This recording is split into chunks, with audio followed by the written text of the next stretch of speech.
Oo. Yung may gusto lang, tsaka makakapasila sila sa background check. Tsaka yung mag-attend sila nung seminar. Hindi ba natin pwedeng may considera ngayon, engineer, no? Na yung ginagawa ng PNP sa ngayon, ano?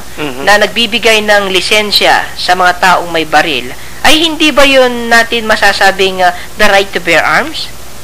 Hindi, kasi ang right to bear arms, parang kahit sino, may karapatan nun, pare-pareho, no? Unless ma-prove ng gobyerno na may diferensya siya, hindi siya pwedeng maging responsible na magkaroon ng baril. Hindi dito parang binibigyan ka ng privilege ng gobyerno. So pribilehiyo lang siya, hindi pero siya hindi right. right. Okay, Iba ang okay. right tsaka iba yung binibigay ng privilege. Tama. Magkaiba nga naman ang rights at saka yung pribilehiyo. Kung yan ay privilege, dapat marami kang connection para ikaw ay magkaroon ng baril. Yeah. Kasi privilege yun eh. So connection ang kailangan mo para magkaroon ka ng baril. Right. Kailangan papayag yung mag-i-issue sa'yo. Pero ang delikado naman nun, kung malakas ka, kahit sira ulo mo, makakuha ka ng baril. Actually, nangyayari na lang. Dangerous yun. Yun nangyari na lang dyan sa, sa Makati, yung si Ibler, di ba? Yung nephew ni folk singer Freddy Aguilar, di ba? Pangalawang ulit niya nang nakabaril yun. Parang napakapatay yung una. Yung Ponzi yung una namatay din. 2004 yata yun. Sa traffic din yata yun. Bakit tapos nakakuha na naman siya ng baril ulit? Nag-veil? Siguro, ewan natin kung kung may lisensya yung baril na ginamit niya. Pero, ang nakikita natin doon, dahil siguro may connection yung Eibler, nalusutan niya yung unang kaso niya, ng 2004, and then naulit ngayon, 2009. Doon naman kay Evarle ba yun? Yung anak ng sa Malacanang, di ba? Yun nga, yun ang mali dito sa... So, yun ang sinasabi mo ngayon na ito yung ano ba to? Background check. Ito yung sistema ng pagbibigay ng baril ngayon, no? Pribilehiyo siya. Basta't meron kang pera, may influensya ka, so you will enjoy that privilege. Right. Unlike na kung yan ay rights, so every citizen, no? Every citizen, kahit na yung ano ang kanyang status dito sa ating bansa, basta't meron siyang baril, kaya niyang bumili ng baril, bibigyan siya, pagkakalooban siya ng baril. Yun ang rights. Unless ma-prove nga ng government na irresponsible yung tao na yun. O kaya meron siyang mental imbalance sa background. Okay, no? Alam mo, yun, no? Sa mga tulad niyang sinasabi natin palagi, responsible, ano? Alam mo, kapag ka nakakausap natin yung ilang grupo ng mga gun holder, no? Na sinasabi nilang pro, no? People's responsible owner of gun, parang gano'n, no? Pro-gun, ang sabi nila, no?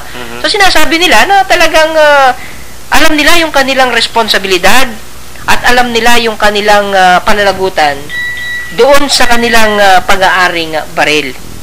Kaya kung titignan natin ngayon na kung magkakaroon ng tunay na the right to bear arms na karapatan ng bawat mamamayang Pilipino, ay siguro naman ay magiging ganun ka-responsable din yung kanilang mentalidad sa paghawak ng baril katulad ng mga pro-guns organization dito sa Pilipinas. Oh yeah, exactly. Kasi kagaya nga namin, pumunta kami doon.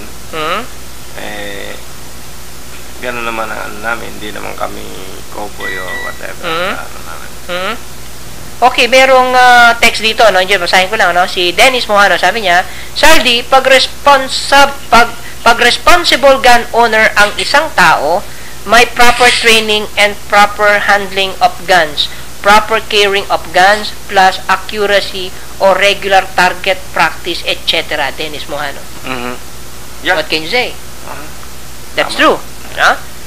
Okay, mula naman kaya 0929284599. Sabi niya, your armed forces is the only army in the world that kills its own people. Na pakalaking gastos sa budget, nakakahiya. Alin? Ito, ulitin ko. Maganda itong message yan, ha?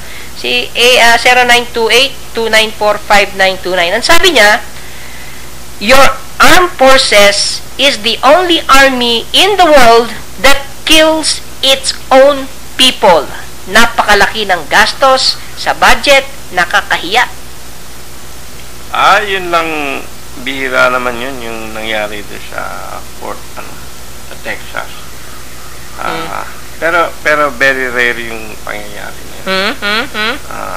Yun ba yung gusto niyang sabihin nito? Okay, your armed forces is the only army in the world that kills its own people. So, parang militar, army, na pinapatay yung kanyang nationality, yung kapwa niya, kababayan. Sirang ulo naman yung gumawa ng ganun. So, yung mga isolated cases, itong mga ganitong, isolated. At ibig sabihin, itong mga isolated cases na ito, ay hindi po pwedeng tabunan ang mga positibong epekto ng isang batas na nagbibigay ng karapatan sa pag-aari ng baril ng mga tao. Oh, yeah. At ito naman under ng posse comitatus itong siguro itong itong text na na-receive natin na yun na nga ang military hindi dapat basta-basta ginagamit sa loob ng bansa, di ba? Hindi, sa loob ng base. Nangyari yun? Yung nangyari na yun, sa loob ng military. So, siguro, yun na nga, isolated kaya siguro naburyong na lang yung taong yun. May problema. At kahit na saang lupalop naman ng mundo, kapag ka talaga nasira ang ulo mo, talagang may mangyayaring mali. Di ba? Kaya yun ang iniwasan nila. Okay, one last question na gusto kong kung ano ang magiging sagot ng Americans for a Better Philippines Engineer, Sakali, ano ang dapat na inaasahan ninyong maging tugon, mabilis ang tugon ng administrasyon sa nangyari sa Mindanao? Ano ang dapat sa tingin ninyo? Hindi naman madaling ibigay yung right to bear arms.